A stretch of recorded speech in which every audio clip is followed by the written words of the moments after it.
right, so we are at 3 o'clock. I want to thank everyone for joining us for the Command-IT August webinar.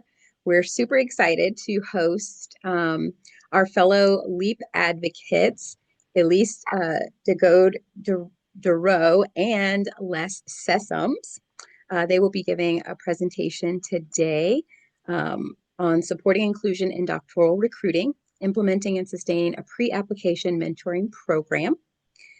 Before I introduce them officially and turn the show over, I would like to also remind everyone in attendance that we have the TAPIA conference coming up in September. That will be held September 10th through 12th in Dallas, Texas at the Gaylord Texan Resort. If you haven't registered, please head over to the TAPIA website, the Command-IT website, and look at registration. If you have registration codes and haven't registered yet, we're absolutely looking forward to everyone registering and attending. We're looking forward to seeing you in person for our career fair, all of our different sessions and award ceremonies, and all the great things that TAPIA represents. So we're super encouraged to continue to have our conference in light of the current climate, and we're super excited to have this actual webinar presentation today. And so without further ado, I'd like to again introduce Elise and Les. And Elise Degoe is the Director of Graduate Student Services, and Les Sessoms is the Recruitment and Retention Specialist for graduate programs at the Paul G. Allen School of Computer Science and Engineering at the University of Washington. And today we're really excited to have them both as they will give a presentation that they have given at their university.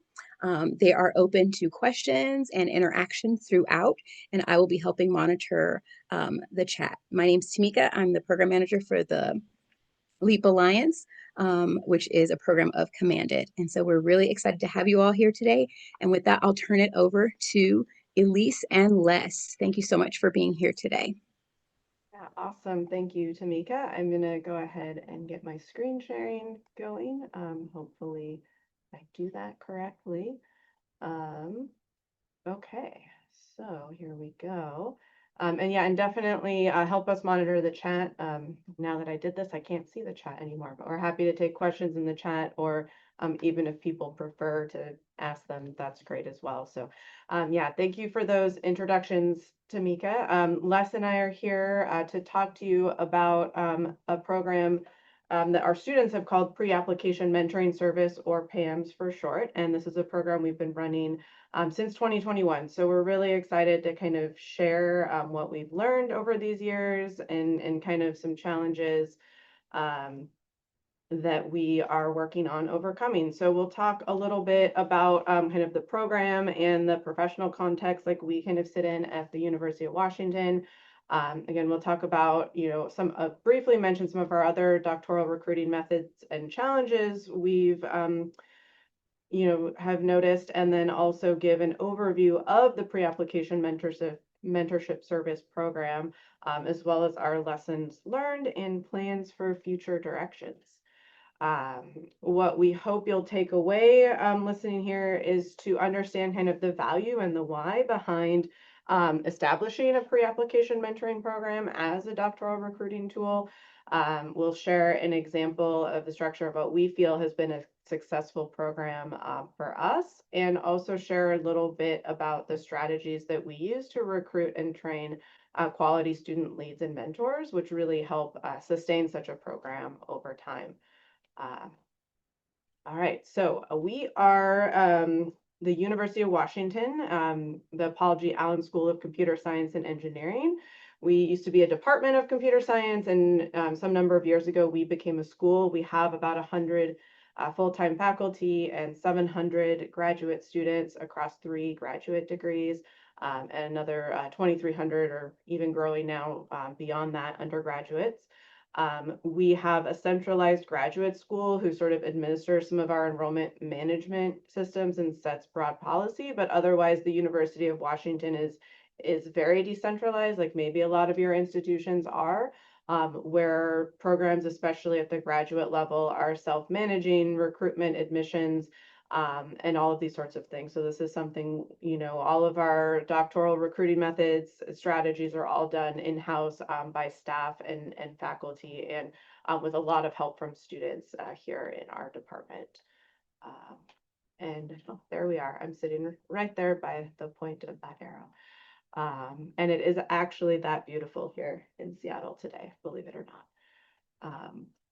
Okay, so we're going to focus today on our PhD program in computer science and engineering. We do admissions once a year for an autumn start in the program. We receive typically around 3,600 or more applications every year. And we have less than a 5% admit rate, so offering around 150, sometimes a little bit less than that, each year, to hopefully have a cohort of about 60 to 70 students starting each fall. So it's a little bit about our size.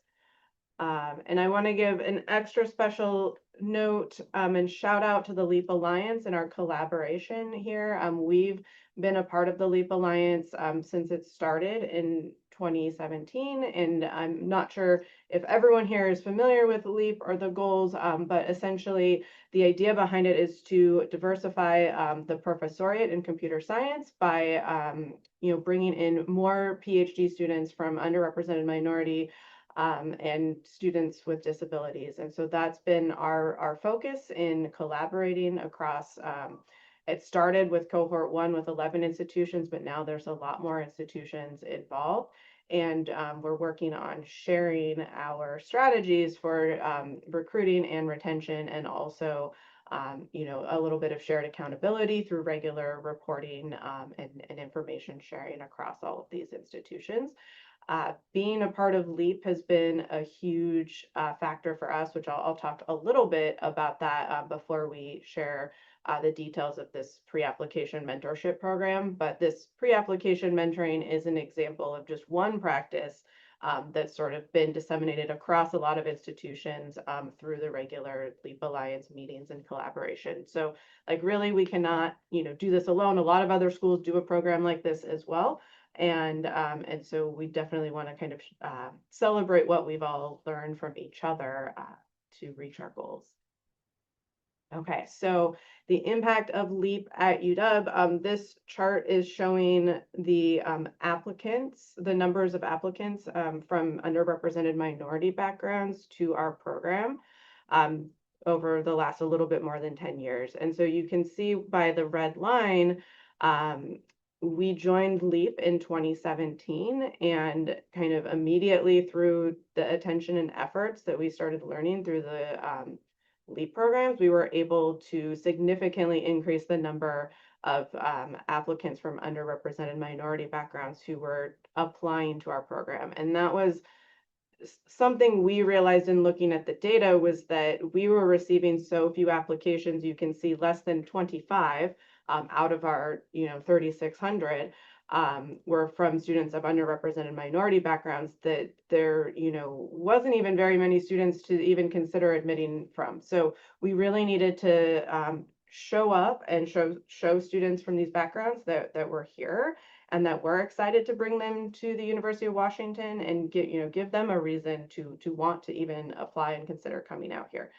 So that's what we really worked on from the beginning of joining LEAP. And then in 2021, I have it marked there, that was the first year of our pre-application mentoring program, and we've continued to see increase in application numbers. So I think we can definitely do a lot better, and we will continue to work towards that. But I like how this chart kind of shows a clear impact from immediately from when we started this work. Okay, and then another chart showing some impact. This is our PhD enrollment, and these are students with disabilities as well as underrepresented minority students. And again, you can see the red line, which marks when we joined LEAP, as well as 2021. You can see when we started the pre-application mentoring program. and our enrollments of students from these backgrounds of LEAP demographics has significantly increased over time as well, to where now these students are making up 10% of our total doctoral student population. So that is where we are at today. In terms of our doctoral recruiting methods and challenges, kind of,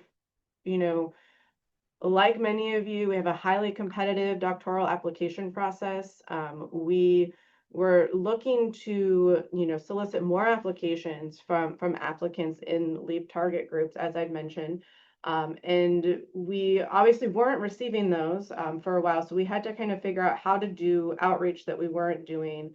And so what we have been doing is we've been doing virtual information sessions, building relationships with pipeline programs at historically Black colleges and universities, through national organizations like the National Society of Black Engineers and more. I have national conferences on here, but I did cross it out because we're actually this year not traveling, but that was one of our traveling to national conferences such as Tapia, Grace Hopper, and others that I've mentioned was a huge effort for us at the beginning, in terms of meeting different people and trying to build these relationships to encourage applicants to apply. What we also found was that some applicants may have limited access to mentors with knowledge of how to complete and construct a competitive doctoral application. And so that was one of the challenges, after we were meeting with and talking to these students. We realized we needed to have a way to scale up to give really good tailored application support to such students. And so we want to do that, but we have a small staff, and the staff working on some of these recruiting initiatives don't have the domain expertise. Les and I are not computer scientists. We are student affairs experts, and so we were looking at how can we provide mentorship to potential applicants using students. Another challenge that we had and continue to have is the impact of Initiative 200 in Washington State, which I'm going to talk about on the next slide. So Initiative 200 is a law in Washington State that was enacted in 1998, and this law prohibits considering race, gender, color, ethnicity, or national origin in admissions or hiring in the state. So this is something that I think has come to national attention through the Supreme Court ruling of the last year or so, and it's something we in Washington State and a few other states also have been dealing with actually for a long time. We are able to consider first generation status, economic status, and applicants' discussion of personal experiences and opportunities. And to do that, we take care and we're very careful with our admission training guides and rubrics to help us consider such factors and remain in compliance. The QR code on this slide, if you want to grab that, and I'll show this again at the end, the University of Washington earlier this year came out with a really nice program and activities guide or checklist that staff can follow, so that when we're setting up new programs or kind of running a checklist over existing programs, we can ensure that all of our rubrics and our marketing and everything is in compliance. So we are able to do affinity group programming and support outreach, recruitment, and retention in a way that's targeted, but must still be open to all. So that's how we talk about a lot of our initiatives. And earlier this year, the University of Washington president, Anamari Kase, I thought this was a great quote. She said, "We do not view diversity and access as being in opposition to merit and excellence, and we remain committed to providing access to excellence for all." And so that's really our approach to all of this work. And what's great for us is that, all the way up to the highest levels of leadership at our university, we have support and structures in place to ensure that we're continuing the work. Okay, so I'll turn it over to you, Les, to talk a little bit more in detail about the pre-application mentorship service. Great. Thank you, Elise. let's talk about the nuts and bolts of the PAMS program. In my part of the presentation, you'll hear me use the terms co-chairs and leaders interchangeably. Leaders are recruited from the ranks of graduate students and typically begin the planning process in August. I work with the co-chairs to design a project plan, including a timeline, to launch the program by the end of September. When a student signs up for PAMS, we make it clear that this is a separate process from our PhD admissions process and has no bearing on their chances of getting in. The leaders will try and match along the axis of identity and research area to the best of their ability. This ensures that phase 1 goes smoothly from the start. Mentors receive mentee contact info and email templates as part of their training, and they are encouraged to reach out within a week after receiving this information. And at that point, phase 1 will begin. To be clear, phase 1 is more of a conversational consultation.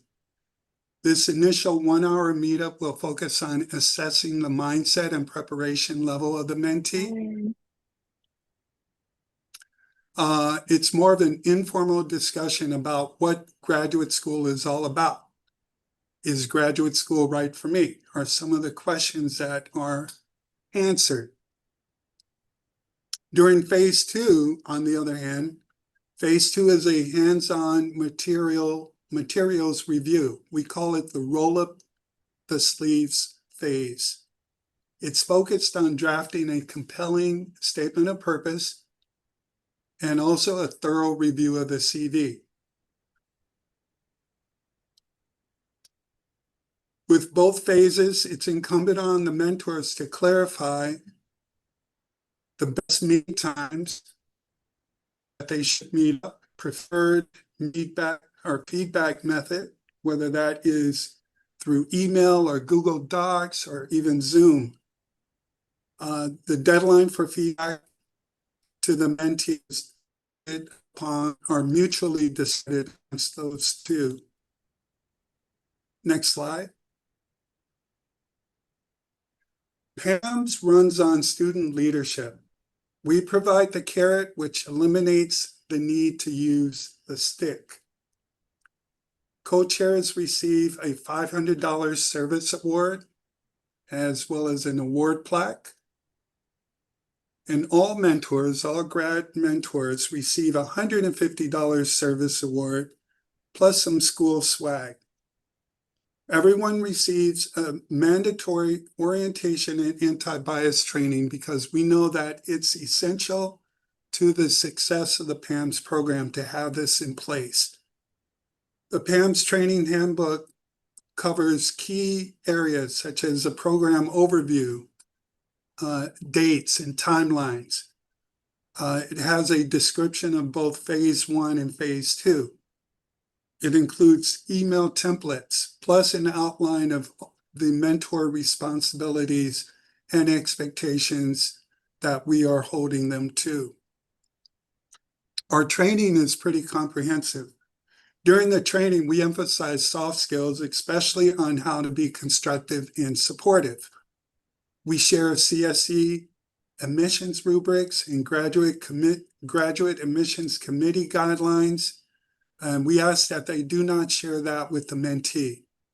We provide communication and conduct guidelines, which helps them know what not to do. In fact, here's a short list of do not do in any circumstance. For instance, don't rate the mentee's chances of admission. Don't make promises about faculty decisions.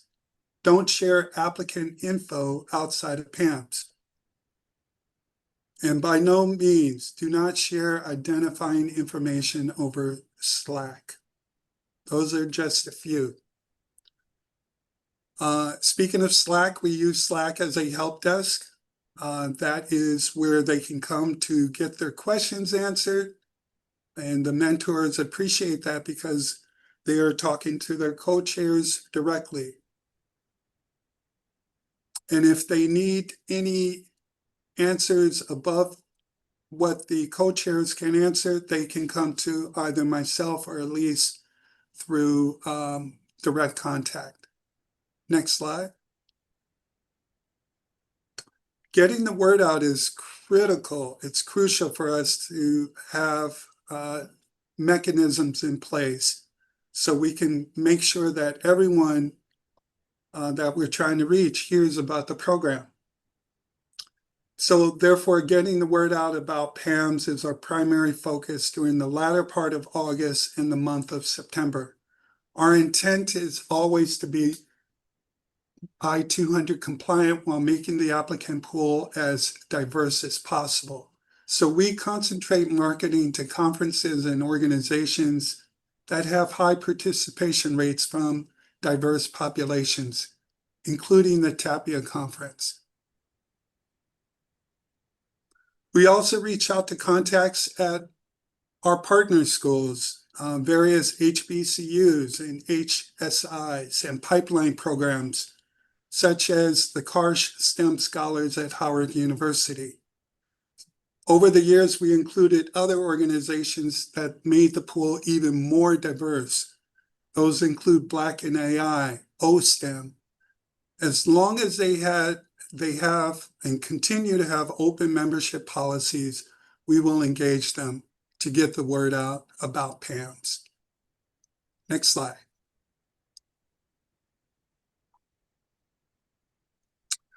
We try our very, very best to match based on research area first, but due to increasing popularity and shortage of mentors, we cannot match every applicant, unfortunately.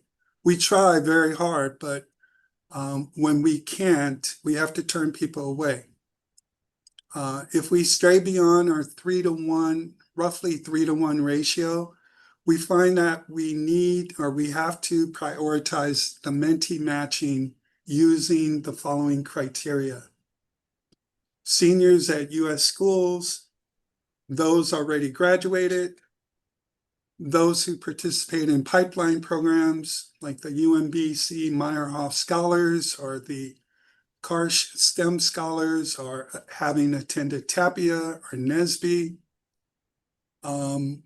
Also first gen at a U.S. school or a low-income individual at a U.S. school. This process allows us to center equity while staying open and compliant with I-200, which is the law here in Washington State. I'm going to turn it over back to Elise. Awesome, thank you. Okay, so Les had mentioned, had gone over our sort of like mentor matching criteria, and it's definitely like what we have seen since we started this is a steady growth in mentee applications. You can see if you're looking at my chart here, 2021, we didn't actually track anything. So that's why that's blank. 2022, we did not actually track whether people self-identified as a member of a minoritized group. So we also did not have that information. So 2023 is when we really started tracking everything. And we've just seen a huge growth in mentee applications, from just over 100 when we first started to nearly 400 now last year. The great thing in terms of our target groups, what we're seeing is that the vast majority of our mentees do self-identify as a member of one of our target groups. And we are able to match still over half of the mentees with mentors. So we feel we're doing pretty good about that, but we do have to be upfront with the program that not everyone will be matched. And our hope is also that because other institutions, as through the LEAP Alliance, are also running similar programs, that potentially if a student isn't matched with us, they're hopefully matched with another institution. And it's a little bit, as far as like applicant and student privacy goes, it's a little bit challenging or sometimes impossible to share information across schools. So we haven't been able to like formally control for that, but it's something we think about. And for us, for now, in terms of the size of our program and the mentors we have, our capacity is kind of stabilizing where we can serve about 200 mentees across 65 student mentors. And here I'm kind of looking at, how successful is PAMS? Like if we are spending a little bit of money, some staff effort, and quite a bit of student effort to provide this kind of mentorship, like, are we actually bringing students who participate in this program into our institution? And the great thing is that, yes, we are. 60%, this is average over the last 4 years, 60% of the mentees who have participated in the program end up making an application to the UW.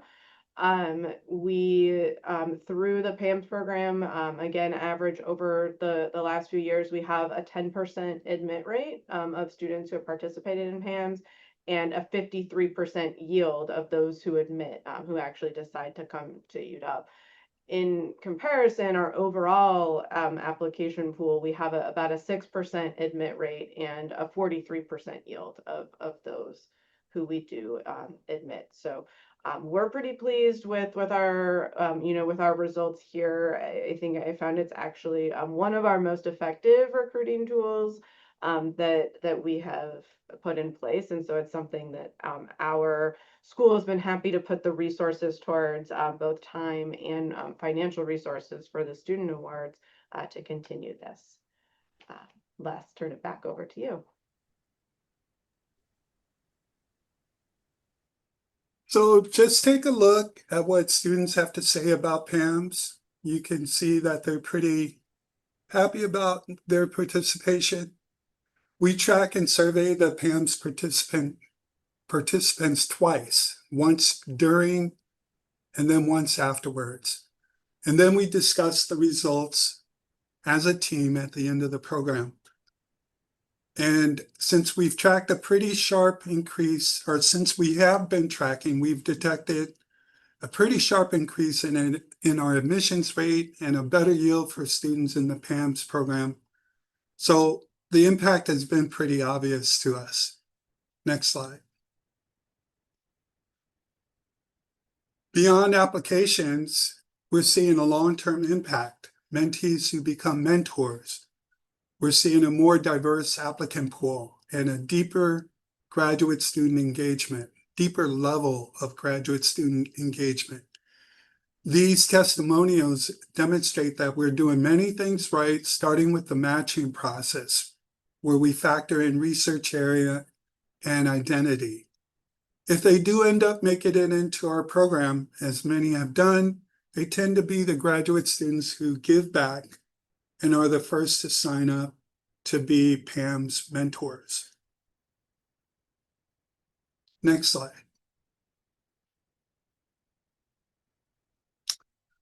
So what does the future look like? Well, UW CSE plans to maintain and sustain this valuable recruiting program year over year. And what that means, sustaining success, means keeping staff support, providing mentor incentives, and keeping student leadership strong. Next slide. Some of the challenges that we foresee, we always have to be on the lookout for PAMS co-chairs. This year, we have several grad students willing to step up, so it looks like we will have a pretty competitive applicant pool in that respect. We have 3 co-chairs this year. Other years, we've only had 2. New challenges include reduced travel budgets, so our marketing will be impacted since we are not going to have a presence at the national conference venues. Sometimes sticking to a timeline can be incongruent with paper deadlines and tracking, as well as tracking ghosted mentees. So we've got some mechanisms in place, or we hope to put in place, to make this PAMS campaign this year a very successful one. So I'm looking forward to it. We have our first planning meeting in a few weeks, and I'm pretty excited. I'm going to turn it back over to Elise. Great, thank you. Yeah, so I think I want to just give like another thank you to sponsors and supporters. So obviously the LEAP Alliance, and commend it for all the inspiration, collaboration, ability to share information, both that we can learn from, but also things that we've learned to share back out to all of you. The National Center for Women in Information Technology, NCWIT, we were supported a number of years ago, actually even, kind of like at the start of COVID with a seed grant of $10,000. So that helped set us up with the ability to offer these awards to the PAMS mentors. And then that's a program that our department has continued to fund afterwards. And yeah, and definitely like obviously thanking the Allen School, our school and program for providing this ongoing support through funding and other things to make this initiative possible. And of course, actually, the biggest thank you is for the student leads and mentors. So these are just some photos of some of the students. There's actually many, many more. As I said, we have, 2 to 3 leads per year and 65 mentors per year. So we could actually have lots of photos on here.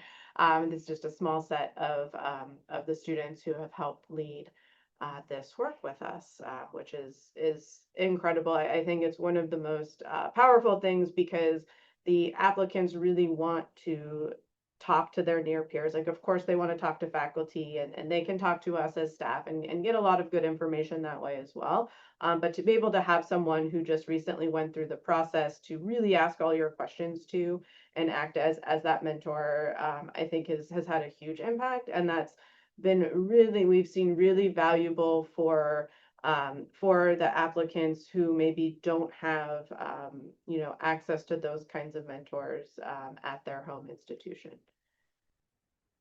So yeah, that's the end of our slides. We have quite a bit of time for questions and discussion. If anyone has anything.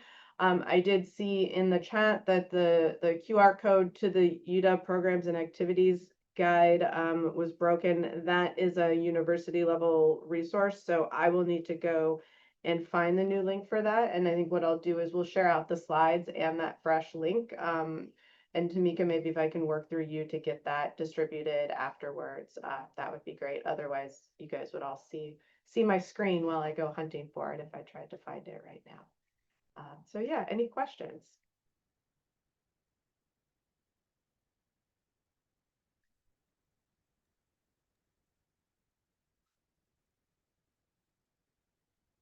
Let's see. So I'll start with a question. So this was excellent. So did you want to leave your screen up, or? Yeah, I can stop it, then we can see each other better, huh? Oh, okay, that'd be great. Yeah.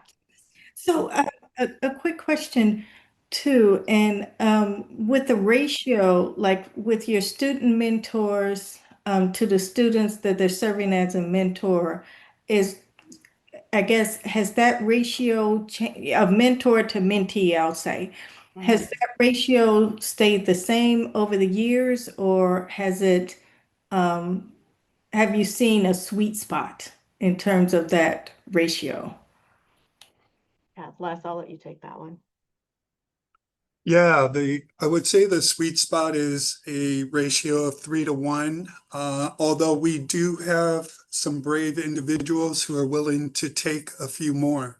So I know some PAMS mentors have courageously volunteered to accept 5 mentees.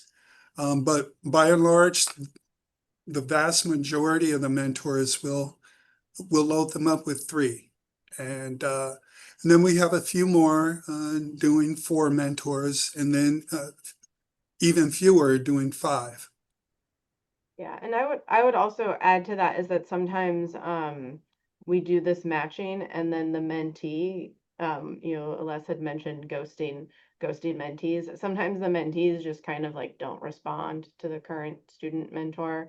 and maybe they're no longer interested, or they're not reading their email, or whatever it is, right? And so that's when we also allow the mentors, our current students, to come and say, okay, I've, done 3 reach outs, and we actually have some templates and stuff to help them do this, a little bit of expectations. They do some number of reach outs, and then if the person doesn't respond, they're able to request another mentee, so that way sometimes we can serve more people going down the list if some people end up not participating. Oh, you're muted, Valerie. And I'm just here, just talking. I would imagine that students will tend to ask more questions of other students, because you're not trying to impress Mm-hmm. the students. Have they shared like what type of questions are most often asked? Just out of curiosity. That's a really good question. We haven't like formally really asked that, but anecdotally, kind of when I pop into the Slack channel of the mentors, and they often ask us like, how do I answer this question? A lot of it is like, is this faculty member really recruiting? Or what kind of an advisor is this faculty member? Like really like straight to the point questions that, exactly what you said, they're not super comfortable asking faculty, and might not even ask staff, to be honest, right? They kind of need to be talking to a student who's working with that faculty member in that group. Okay, okay. And then I have a few more questions, but I don't want to dominate. Let me see if there are any hands or others that want to unmute. Okay. So you mentioned having a stipend for the mentors. And I guess what would you recommend for a university that does not have those resources to provide a stipend for the mentors? Do you find, like, have you found that the number of mentors that people are willing to do it without the funding? I guess how much does the funding work? Because, I mean, how much impact is the funding for the mentors? Because part of it is too, giving back. Yeah. So just wondering, your recommendation if resources, if Mm-hmm. that's an issue. Yeah. We ran it for the first few years without the award or stipend. And actually, it was our students' idea to launch this program. So the first group of students running it was very motivated, and they weren't motivated financially for it. They just felt that this was really important. And one of the reasons why we decided to advocate and ask for a stipend is because over time, like a lot of our students had been asking to be paid for doing some kinds of service, what we normally might think of as service work. And what we ultimately decided in our department was that, if they're working alongside staff to sustain, a program like this that's part of our official like recruiting initiatives, then we would like to be able to compensate them for that, or award them for that in some way. Prior to this, though, like we did, school T-shirts, sweatshirts, and a pizza at the training, and that was really sufficient. And I do think like a lot of students who participate in as a mentor get a lot of value out of that and want to sustain the program.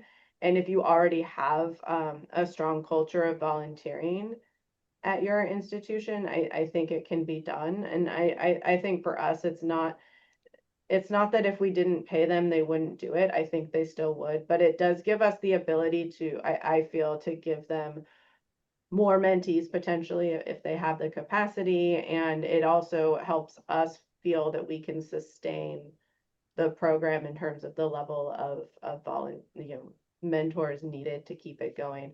And we're also super large. That's the other thing is, our application numbers are huge. We have a lot of current students to pull from as well. So hopefully that helps. Okay, that does. And I see Looks like we have a question Oh from, yeah, Kelly. you can unmute, Kelly. Hi, Lise. So I was just a little bit curious, one about the demographics of people who apply to your program, and then two, just about if you provide any other additional resources. So one, I was just curious, do you find that there are some students who are not applying this year, but they're going to apply in future years who are trying to reach out to you? Those could be either students who are juniors in college, for example, or people who are in industry who are, already out in the working world that they're thinking of applying in the future. And how do you handle those folks, given that you already have more applications than you really can handle right now? And then the second question is, one of the things that we found, or I've found useful for students, is to give them samples of resources. And so I was curious, I may have missed this in the talk, but do you all provide samples of applications like personal statements and that sort of thing to the people who are in your program so they can see samples in addition to getting feedback on their individual samples? Yeah, thank you. Good questions. Les, do you want to take the first one? Yeah, so we see many students who apply to the program in different categories. Some are juniors, some are seniors who may be contemplating a gap year, and then some are people who've already graduated. They may be in industry right now, thinking about coming back to academia. And then, of course, we see those seniors who are intent on applying to graduate school for that cycle. And the way we discern that to find out who's who, we have this application, and within the application, we'll ask their status, where they are, and what their intention is. And we go about factoring that information or that data in the matching criteria, or when we go about matching. So it's important for us to have that included in the application so we know it up front. We also will try our very, very best to get them to tell us what their intentions are. In full disclosure, they should be as open and transparent as possible, but we on our end can control the priorities. Whether or not we allow them into the program or turn them away, that would be up to us ultimately. Yeah, thank you. And then, sorry, I know I was gonna take your second question, but I forgot what it was. I was just curious if you sort of provide sort of template resources, for example, Oh, what a yeah. personal statement might look like and so forth. Yeah, that's right. We have links on some of our pages. Like we've had faculty or even students like write up some of these things as like their own kind of personal initiative or resource. So we link to that sort of stuff. We have also, one of the things I forgot to put as like a future direction, but I was, thinking about it today, and it's something that I want to talk about with our leads for this year, is whether we can like publish a version of our mentor handbook that's actually meant for the mentee audience. So then that way people, maybe they want to learn this information, but they don't think they need the one-to-one like interaction aspect, or we can't accommodate them because so many people are interested. If we have something that they can just grab off of our website or something like that, that might be useful. So it's one of the ideas in our head is like, we have this handbook, the target audience are the mentors so that they know what to say or do. It's got all their email templates and all this stuff in there, in addition to, FAQs and other kinds of training. But like, how do we kind of spin that off into a resource that makes sense for the potential mentee audience? Yeah. Thank you. Yeah. I see a chat question that says, are the students who are mentors in PAMS also part of the admissions committee? And that is a great question. And in years past, yes, that has happened. We do ask students if they have, if they get assigned an application of someone that they mentored in PAMS, that they recuse themselves and we get that reassigned. We're also, you know, in our program, sort of talking about ways to reduce the reliance on students in our admissions process. That's a whole other conversation and maybe presentation like many years down the road. But that's also something we're talking about it. And some of that is to get at, you know, some of the conflicts that happen when students review for admission someone who might become, you know, their peer later down the line. So yeah, good question. Thank you.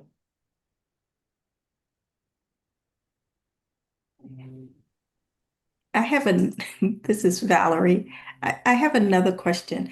That, you know, with respect to the admissions committee, because so in addition to serving as a mentor, they also participate on the admissions committee, correct? So my question, and this goes back to resources, if you did not have the mentors serve on the admissions committee, would you still provide a stipend, and would the stipend still be the same amount or less? So I'm just Yeah. just trying to, you know, get an idea Mhm. about what's needed in terms of replicating. And I still go back to, you know, if a university does not have those resources to pay Mhm. for mentoring, you know, and maybe not pay as much, but maybe pay a smaller amount if the mentoring only entails working with the students, the mentees.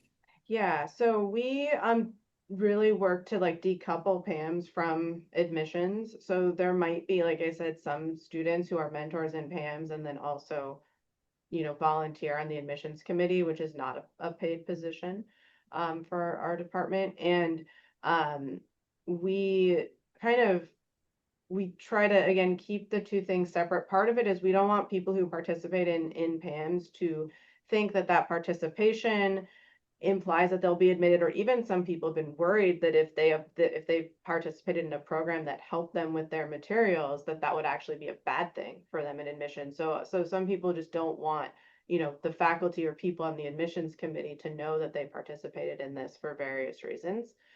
So we try to keep that separate. And so that way we can also, you know, have different sets of training. You know, the needs are different on each side. You know, what we have students do in admissions to kind of triage and review folders and, you know, arrange them for faculty is a lot different than what they are doing as Pam's mentors. So we keep those two things separately. And then that way, if a program wants to pay students for one or the other or for none of them, you know, they're able to do that. And I think it doesn't have to influence each other, if that makes sense. Yes, that makes. Then I had another question. So Yeah. I just really enjoyed the presentation.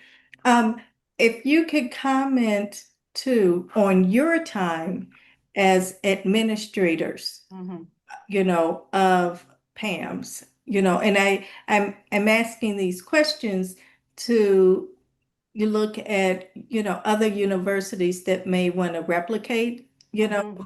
the program. Is it a high demand for your time? So if you could comment on how much time it took to launch the program and Mm-hmm. how much time it takes to maintain the program from Yeah. the administrator side.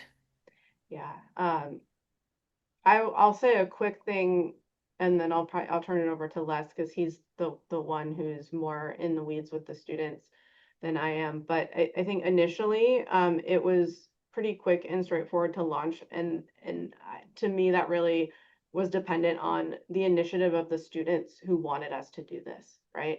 And so I think about sustaining it as keeping the students who are at least the leads in your structure engaged and motivated to sustain it. And you can do that in a number of ways, whether it's their own intrinsic motivation, it's because they came through a program like this before, it's because you give them a sweatshirt or pizza, or maybe, you know, again, financial, like if someone doesn't have a lot of money, but they have some, maybe just pay the leads with money and pay everyone else with sweatshirts or something else, right? You know, there's different ideas that you can do that we kicked around when we weren't sure if we were even going to have, you know, money for this anyway.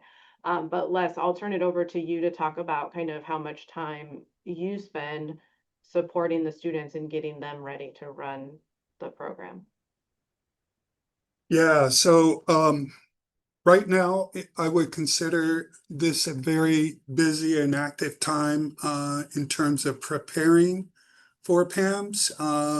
We've just, every spring, we have to identify the leaders, and when they step forward, I begin, usually, I don't bother them in the early part of the summer, but I start pinging them late summer, and I organize a meeting. And I don't really sense that it takes up a lot of my time, the majority of my time. It's just more or less making sure that I am planning appropriately for this launch meeting. Let's call it a launch meeting. And during that time, it will necessitate me to plan out from that meeting the next several weeks. So even though, you know, I may only spend a couple hours a week now, it will build up over the next several weeks in terms of hours spent on administrative tasks. Towards I guess the launch of the program, which will be October and November, you will I will see myself dedicating about half my time. This year is a little weird because I'm not traveling as much, so I'll have a lot more time on my hands to do a lot more planning.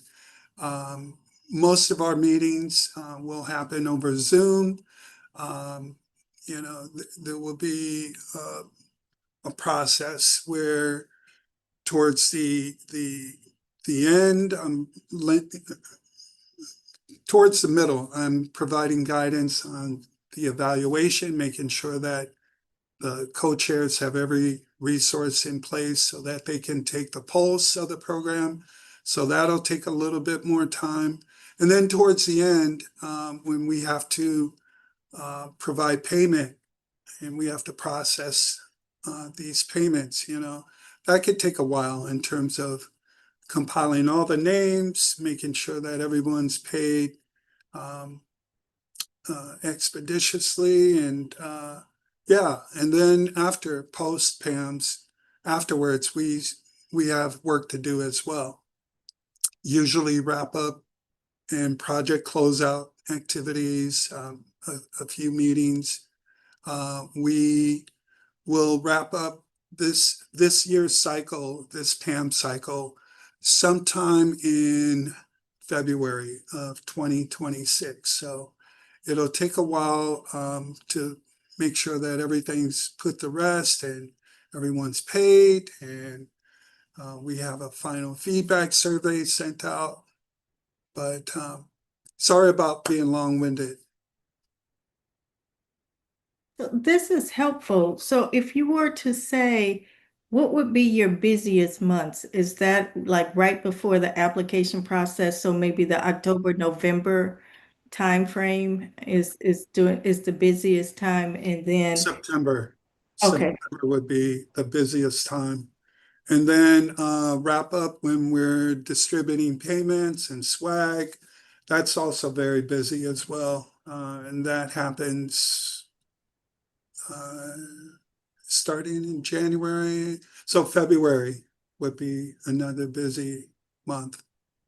Okay. Yeah, the distributing the swag, but that's kind of fun. And that involves the pizza. Yeah. Okay. Yeah. That you can do anytime and it brings out faculty too. Faculty and Exactly. staff.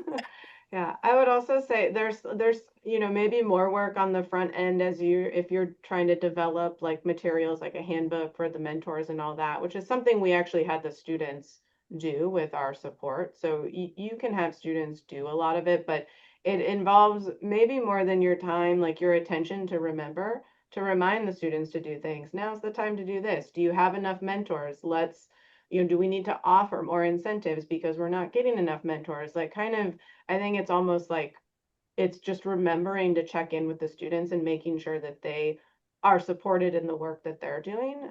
In our first few years, because we didn't collect a lot of data, like there wasn't all the surveys and wrap up at the end. And we decided this program was working so well for us that we wanted to take some of it on as staff to kind of make it more fully formed in terms of collecting the information on like who participated and who did we admit and who eventually came here, which when it was completely student run on kind of the first year, we didn't collect that because we weren't involved at that level. Yeah. Okay, okay. Definitely. Very good information. And was, was there a question? Okay. Well, I posted, there was a QR code with a bad link in it in there. I posted the new link. I just found it.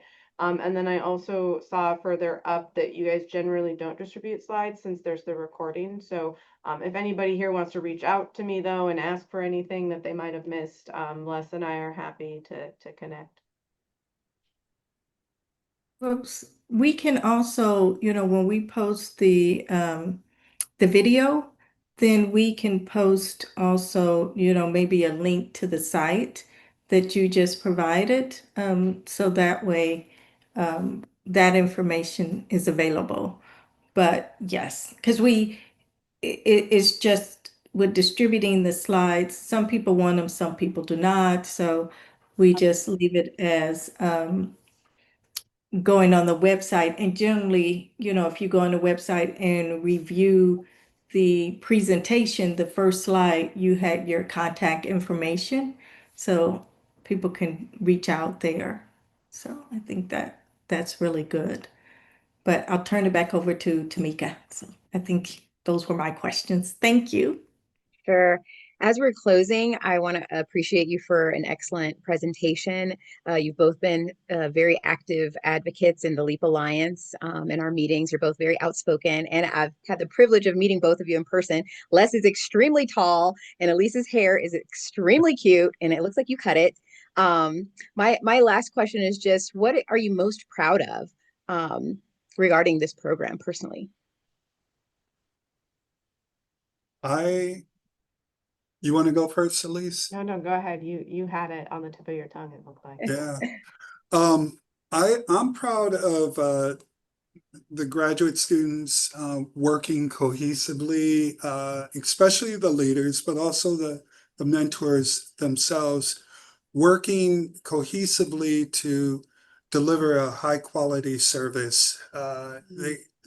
They're extremely busy, I know. They should be doing and focused on research, but yet they're finding the time to give back. And one calculation we did one year, a few years ago, where we only have 45 PAMS mentors volunteer that year. It was calculated that they donated or served the equivalent of 1,400 hours total. And they even did a monetary calculation of that. So that 1,400 hours equated to over $40,000 as an equivalent. So I'm just extremely proud to work with those individuals who are leading the charge. It's one of the best, not the only, but it's one of the best near-peer mentoring programs in the country. Wow, thank you for that.